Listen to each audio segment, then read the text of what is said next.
नमस्कार मित्रांनो, बघा या ठिकाणी स्वागत आहे तुम्हा सर्वांचं पुन्हा एकदा आपल्या नाद भरतीचा या आपल्या शैक्षणिक यूट्यूब चॅनलवर. मित्रांनो पहा, या ठिकाणी आपण आज जे की महाराष्ट्र पोलीस कारागृह पोलीस भरती 2025 साली मित्रांनो बघा या ठिकाणी आपण आज जे की बघा पहिल्या क्रमांकाचे मित्रांनो बघा जे की अद्ययावत सराव प्रश्न मित्रांनो या ठिकाणी पाहणार आहोत मित्रांनो. म्हणून बघा आपला हा आजचा संपूर्ण भाग तुम्ही या ठिकाणी शेवटपर्यंत अवश्य अभ्यासून घ्या, कारण मित्रांनो बघा जे की कारागृह मित्रांनो पोलीस भरतीला मित्रांनो जी की रिपीट झालेली बघा 25 प्रश्न मित्रांनो या आपल्या आजच्या बघा व्हिडिओमध्ये आपण कव्हर करणार आहोत.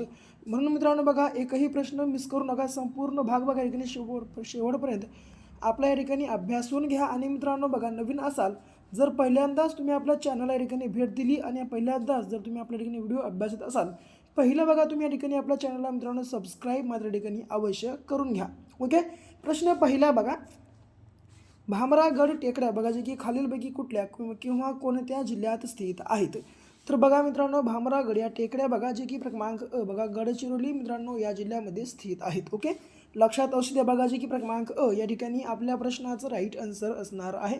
मित्रांनो बघा नुसतं बघू नका, बघण्यासोबत वही पेन घ्या, वही पेन घेऊन हे संपूर्ण काही बघा मित्रांनो लिहून घ्या, म्हणजे बघा मित्रांनो पाहण्यासोबत सराव देखील मित्रांनो तुमचा या ठिकाणी बघा जे की याच आपल्या व्हिडिओमध्ये होऊन जाईल. आणि मित्रांनो बघा जे की तुमच्याकडे या ठिकाणी पूर्ण काळ आपल्या मित्रांनो या नोट्स बघा तुमच्याकडे या ठिकाणी उपलब्ध राहतील. ओके, पुढचा प्रश्न क्रमांक दुसरा बघा, आंबा हे पर्यटन स्थळ कोल्हापूर जिल्ह्यातील कोणत्या तालुक्यात आहे.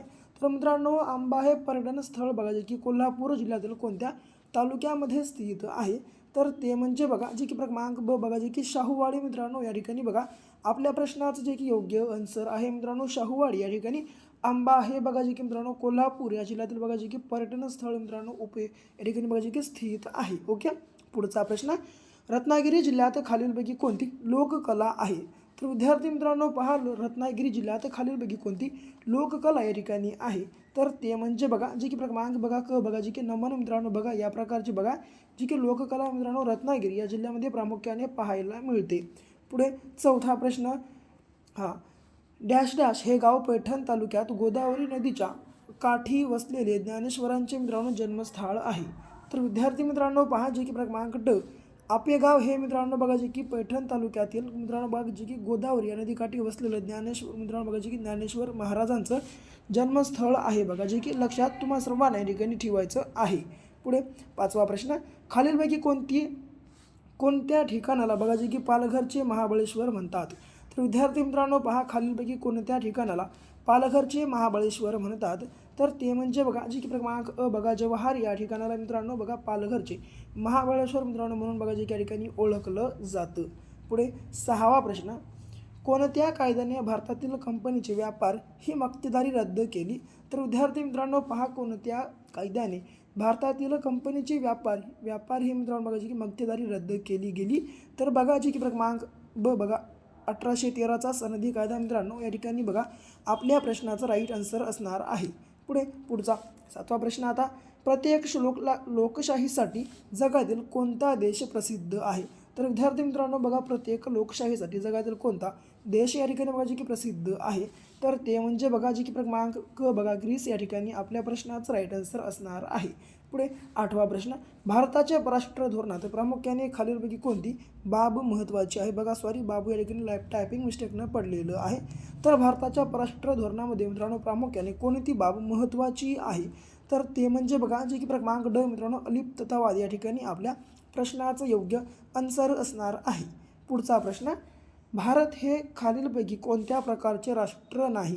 तर मित्रांनो पहा, भारत हे खालीलपैकी कोणत्या प्रकारचं राष्ट्र नाही. तर ते म्हणजे बघा जे की मित्रांनो साम्राज्यवादी मित्रांनो बघा भारत हे राष्ट्र नाही. जर याला सोडलं साम्यवादी, लोकशाहीवादी आणि प्रजासत्ताक मित्रांनो बघा भारत आपला देश आहे. ओके, लक्षात असू द्या. पुढे डॉक्टर बाबासाहेब आंबेडकर यांनी बहिष्कृत भारत हे पाक्षिक कधी सुरू केले. तर पहा, डॉक्टर बाबासाहेब आंबेडकर यांनी मित्रांनो बहिष्कृत भारत हे पाक्षिक बघा जे की क्रमांक मित्रांनो ब म्हणजे 1927 मध्ये मित्रांनो सुरू केलं होतं. पुढे 11वा प्रश्न, संयुक्त महाराष्ट्र चळवळीचे जनतेला माहिती बघा जी की होण्यासाठी प्रकाश केशव अत्रे म्हणजेच बघा जी की के अत्रे यांनी कोणते दैनिक सुरू केले होते. तर संयुक्त महाराष्ट्र चळवळीचे जनतेला माहिती होण्यासाठी प्रकाश केशव अत्रे म्हणजेच के अत्रे यांनी मित्रांनो बघा जी की क्रमांक मराठा हे दैनिक यांनी सुरू केलं होतं. पुढे संयुक्त महाराष्ट्र सभेची स्थापना कधी व कोठे झाली? तर बघा विद्यार्थी मित्रांनो, संयुक्त महाराष्ट्र राज्याची बघायची की मित्रांनो सभेची स्थापना कधी व कोठे झाली? तर 1940मध्ये मित्रांनो बघायची की मुंबई या ठिकाणी झालेली होती. पुढचा प्रश्न, वर्ल्ड इकॉनॉमिक फोरमची बघायची की वार्षिक बैठक दरवर्षी कोठे घेतली जाते? तर बघा मित्रांनो, वर्ल्ड इकॉनॉमिक फोरमची वार्षिक बैठक दरवर्षी कोठे घेतली जाते? तर ते म्हणजे बघा जी की क्रमांक क बघा जी की दाओस या ठिकाणी आपल्या प्रश्नाचं योग्य आन्सर असणार आहे. ओके, दाओस बघा लिहून घ्या. हे संपूर्ण काही पाठांतर करा मित्रांनो. येणाऱ्या भरतीला 100% मित्रांनो बघा जी की याचा ठिकाणी फायदा तुम्हाला होणार आहे. म्हणून मित्रांनो हे संपूर्ण प्रश्न मित्रांनो कारण सांगतोय, कारण मित्रांनो बघा जे संपूर्ण प्रश्न बघा मित्रांनो रिपीट झालेली आहेत. म्हणून मित्रांनो एकही प्रश्न मिस करायचा नाही. संपूर्ण 25पैकी 25 प्रश्न लिहून घ्या वहीमध्ये आणि पाठांतर मात्र करायला विसरू नका. ओके, पुढचा 14वा प्रश्न, खालीलपैकी कोणता देश G20चा सभासद नाही? तर बघा खालीलपैकी कोणता देश G20चा सभासद नाही? तर ते म्हणजे बघा जे की क्रमांक बघा ड जे की न्यूझीलंड हा देश बघा जे की G20 मित्रांनो बघा जे की या संघटनेचा सभासद नाही. पुढे, मोबाईल तंत्रज्ञानातील CDR हे काय आहे? तर विद्यार्थी मित्रांनो मोबाईल तंत्रज्ञानातील CDR हे काय आहे? तर बघा जे की क्रमांक मोबाईल धारकाची असलेल्या व आलेल्या व गेलेल्या कॉलचे तपशीलवार संग्रह यादी म्हणजे बघा जे की CDR हे आहे. लक्षात तुम्हाला सर्वांना ठेवायचं आहे. पुढचा प्रश्न, लाल क्रांती कशाच्या उत्पन्न वाढीशी संबंधित आहे? तर विद्यार्थी मित्रांनो लाल क्रांती ही बघा जे की कशाच्या उत्पन्न वाढीसाठी संबंधित आहे? तर बघा जे की क्रमांक शेळी व मेंढी. लक्षात तुम्हाला सर्वांना ठेवायचं आहे. पुढचा प्रश्न, बालहत्या प्रतिबंधक कायदा कधी पास झाला होता? तर पहा मित्रांनो बघा जे की बालहत्या प्रतिबंधक कायदा कधी पास झाला होता?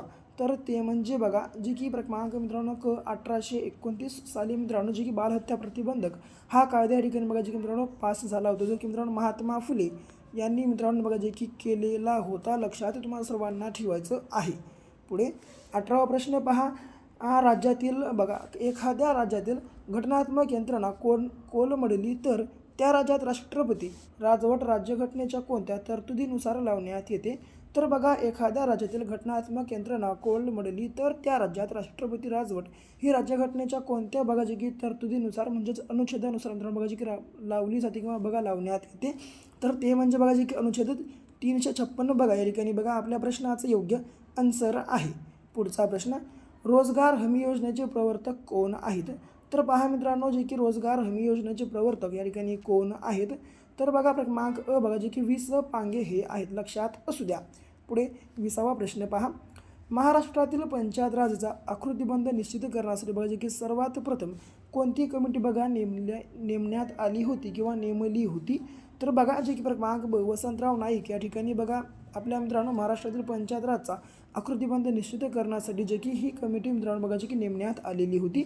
बघा क्रमांक वसंतराव नाईक या ठिकाणी बघा आपल्या प्रश्नाचं राईट आन्सर असणार आहे. पुढे, विधान परिषदेवर किती सभासद शिक्षक मतदारसंघातून निवडली जातात? तर विद्यार्थी मित्रांनो पहा विधान परिषदेवर किती सभासद बघा जे की शिक्षक मतदारसंघातून निवडली जातात?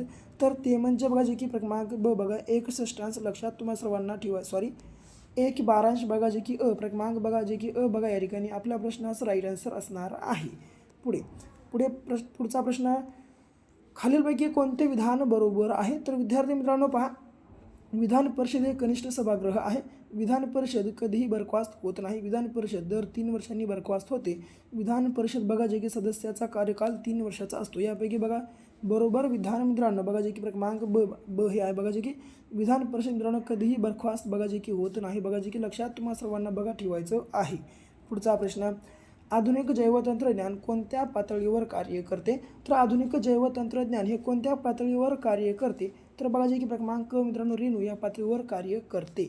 पुढे 24वा प्रश्न, जीवनशास्त्रात उत्क्रांती बघा जे की मित्रांनो उत्क्रांतीचा सिद्धांत बघा कोणी मांडला किंवा उत्क्रांतीवादाचा बघा सिद्धांत कोणी मांडला? तर जे की चार्ल्स डार्विन यांनी मित्रांनो बघा जे की मांडलेला होता. पुढे शेवटचा प्रश्न, हिमोफिलिया बघा मित्रांनो हिमोफिलिया हा कोणता रोग आहे? तर हिमोफिलिया बघा हा रोग कोणता आहे? तर ते म्हणजे बघा जे की क्रमांक मित्रांनो अनुवांशिक रोग आहे. लक्षात तुम्हाला सर्वांना ठेवायचं आहे. तर विद्यार्थी मित्रांनो बघा ही होती बघा जी की आपली मित्रांनो कारागृह मित्रांनो पोलीस भरतीला जे की विचारण्यात आलेली बघा मोस्ट रिपीटेड प्रश्न संच. जर तुम्हाला आपला व्हिडिओ या ठिकाणी आवडला असेल आपल्या व्हिडिओला लाईक करा, जास्तीत जास्त तुमच्या विद्यार्थी मित्रांसोबत शेअर करा. अद्याप तुम्ही जर आपल्या चॅनल ठिकाणी सबस्क्राईब केलं नसेल अवश्य सबस्क्राईब देखील करून घ्या. आणि मित्रांनो बघा जर तुम्हाला ही जर सेम टू सेम PDF तुम्हाला जर ठिकाणी हवी असेल तर बघा या आपल्या व्हिडिओच्या खाली डिस्क्रिप्शन बॉक्समध्ये बघा आम्ही या ठिकाणी आपल्या टेलिग्रामची मित्रांनो बघा जी की लिंक या ठिकाणी दिलेली आहे बघा तुम्हाला अवेलेबल करून. अवश्य बघा आपल्या मित्रांनो टेलिग्राम चॅनल तुम्ही या ठिकाणी जॉईन करून घ्या. त्यावर मित्रांनो बघा जे की या ठिकाणी या बघा आपल्या आजच्या व्हिडिओची तुम्हाला पूर्ण PDF मित्रांनो भेटून जाईल. ओके, अवश्य या ठिकाणी आपलं टेलिग्राम जॉईन करा. या ठिकाणी व्हिडिओ आवडल्यास आपल्याला लाईक करा. तर भेटू पुन्हा अशा एका नेक्स्ट लेवलच्या नवीनशा भागासोबत. तर तोपर्यंत मित्रांनो घ्या काळजी, करा अभ्यास.